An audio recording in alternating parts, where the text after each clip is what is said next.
What's going on, guys? It's Chef. So today we ended up getting a video from Infinity Ward, how we designed GUNSMITH 2.0 for Modern Warfare 2. I was hearing about this yesterday, that we were supposed to be getting some kind of video or like a blog or something. I didn't expect like a 3-minute long video. I assume we also get like a blog post with this as well, but I've seen bits and pieces of the UI before that, you know, showed everything in this GUNSMITH, and the biggest thing that I was worried about in this GUNSMITH ultimately was the slider they were talking about, and so I'm gonna see, you know, what that's all about. So okay, so we got a primary, secondary, looks like 5 attachments, tactical, lethal, looks like 4 perks, although I'm not entirely sure what it means when it's got these little things in between the perks. We got 2 blue perks, a red perk, and a green perk. So I don't know if necessarily we can just always pick 4 perks, or if this is a special thing because there's 2 blue here. I don't know. Is it possible to pick like 2 reds of blue? Is it possible to pick no blue and just pick all greens? Can I pick 4 green perks? Tactical camera, so this is kind of like the Black Ops 1 camera that we had. It's useful,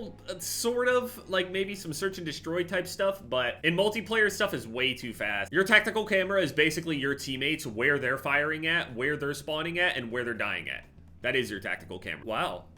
So that should make it, in theory anyway, a little bit easier for the grind. I saw a couple people tweeting at me before I even, you know, talked about this. They're trying to kill the grind, blah, blah. This does not actually, we don't know what the camo grind is actually like. This, I feel like, is more of a quality of life thing as opposed to unlocking a certain attachment. I didn't sit around and look forward to getting an attachment. I felt like I should just get my attachment. Just let me play the game with the attachment that I want. So this actually makes it a lot easier. Nothing is worse, especially in Vanguard, whenever they did it in a way that didn't make any sense. They would ask you to do a challenge for an attachment or a combination of attachments that you don't even have unlocked yet. So now it's probably not gonna be an issue, which is great. This takes away from the grind of having to unlock every single attachment on each weapon. This just makes it so it's less repetitive and kind of pointless, because when you think about it in reality, like they were saying, if you unlocked a certain grip that worked for a certain weapon that you can build in multiple ways, into a submachine gun, into an assault rifle, all the way into like an LMG. If you have a platform that has like 5 different variants of weapons that are submachine guns and other shit, why couldn't I use a grip from a certain thing that is still literally a part of the same exact weapon, just built different? So this makes a lot of sense. It's crazy because I didn't even think about this as a quality of life update that I would appreciate, and yet they still managed to find something that actually makes it feel not really like it's dampening anything that I enjoy in the game.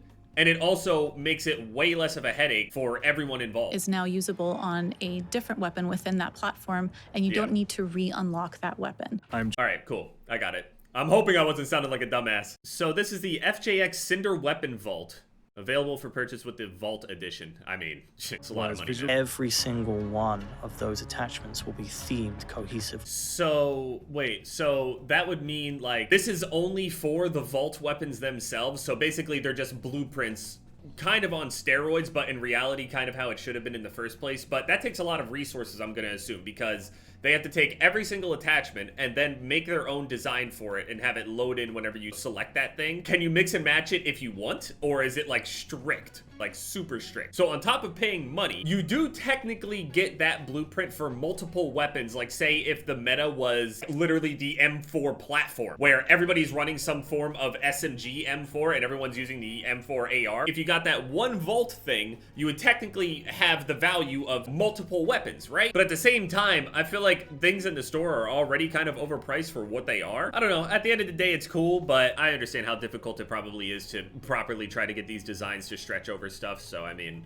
it is what it is. Wait, so if you buy the Vault edition of the game, you can unlock a weapon that already has all the attachments unlocked on it. So since every single attachment is unlocked, you technically have all attachments unlocked for like 4 or 5 different weapons. It also really depends how much the attachments help or hurt the weapons, which they would obviously help. So I can see what people are saying in terms of like pay to win, but there's also the possibility here that the entire platform could just straight up be dog shit off rip, or could just, you know, end up getting nerfed into the ground anyway. I'm curious how they're gonna do buffs and nerfs on this game now that they're like explaining how the GUNSMITH is working now. Whenever they nerf something, they are not gonna nerf an entire platform, right? They're just gonna nerf like the subsections of the platforms, right? Like the different receivers, right? That's what I'm gonna assume. They're gonna somehow be able to just tweak just the receiver of a weapon. So the AR version could still be good, but maybe the SMG version was too strong, so they had to hit that one. I don't know. I'm scared. Right, okay, the M4 platform all of the receivers here. There's 5 different receivers. You have the default M4. You can turn it into an M16. Wait, actually, yeah, I don't know how the camo challenges are gonna work. Say I were to do all of the camo challenges for the M4, right? The just M4 with all the attachments, whatever the challenges need me to do. Does that unlock the camo for the M16, the Icarus, the Recon, and the Hurricane? Yeah, I was wondering what this perk was. Ghost of Hope says that it is actually called Pitcher. I guess it makes it so you can probably throw things a little bit further, maybe also have another bonus. We didn't see anything about pro perks, so I'm gonna assume pro perks are not coming back. We'll see at COD Next. You know, obviously that whole event is tomorrow, and that's just gonna be a whole mess of information and drops and shit like that. And obviously also people are apparently gonna be streaming Warzone 2, and there's also the possibility that like we have like an early announcement, and then also like the possibility of a Warzone beta potentially, or a DMZ playable thing. I don't know. It could be anything. Ultimately though, what I'm expecting, mostly multiplayer gameplay. Some creators that are going out there did say that they are going to be playing Warzone 2. I didn't think that we were going to get Warzone 2, but we'll see. Firing range is confirmed. Oh, so this is what the one menu looks like. So we have the multiplayer loadout here, kill streaks here, and then vehicle customization here. So the thing that I'm wondering about here in this beta, if we have access to vehicle customization and you're also rewarding like vehicle skins, is this beta going to be 6v6 or is this a ground war beta? Is it going to be both? Like you could just like pick playlists? Is it going to be like Modern Warfare 2019? Because I remember we had a ground war beta on Modern Warfare 2019. Okay, so this just looks a lot more complicated. This was some of the shit that I was seeing before. And again, the one thing that I was actually going to mention, I didn't see anything about any of the meters that we saw before. I wasn't allowed to, but if somebody had a picture of it or a recording of when they were showing us the things before, there were literal like scrolling things on the sides. There was a scrolling thing on this side here, and you would select like muzzle, the slider that was right here, up and down, and then there was another slider on the bottom that you could slide left to right or try to balance in the middle or whatever. It was there, we all saw it. So what, did they scrap this shit or something? They might have actually scrapped it. I wouldn't be surprised if they did, because that just seems like a little, that's a balancing nightmare. How would they even, they already have enough issues balancing enough of the things, and then they have this whole like attachment that could potentially be an issue where, like, for example, like the more they hit the SMG version of the M4, would that hurt the regular M4? I don't know, man. Maybe I'm just not getting it. Holy shit. It should probably be easier to understand when the beta comes out. If we get enough of a like a progression thing, we probably won't see camo challenges or anything like that, which is a real bummer. But I'm really hoping to get some information on the camo challenges and like how that's even supposed to work, because that's the grind that people are talking about. It's not just weapon leveling. Some people want to unlock like gold for like their favorite assault rifle or something like that. What are these challenges and how does it work across all of these platform system thing? Looks promising. Honestly, I do think overall that this is probably going to be a better system. We'll see, you know, how it works out and everything, but in theory, it feels like a quality of life update,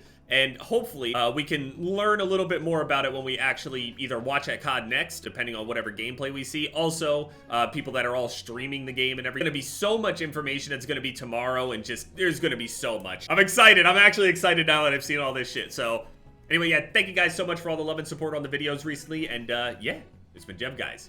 Later. Post-edit Jev here. The Ghost of Hope actually linked this over to me because I was super confused about the camos and stuff. They actually had a little note here in their blog that I didn't cover. It says, progression overhaul. Thanks to weapon platforms and branching progression, attachments are shared within and between weapon platforms. Depending on the attachments, it's either unlocked for all weapons within a platform or unlocked for all weapons in the entire game. Expect to reduce repetitiveness and reasonable challenges to unlock attachments and camouflage. And if you crave a journey towards mastery, don't worry, we have that planned too. I'm ready.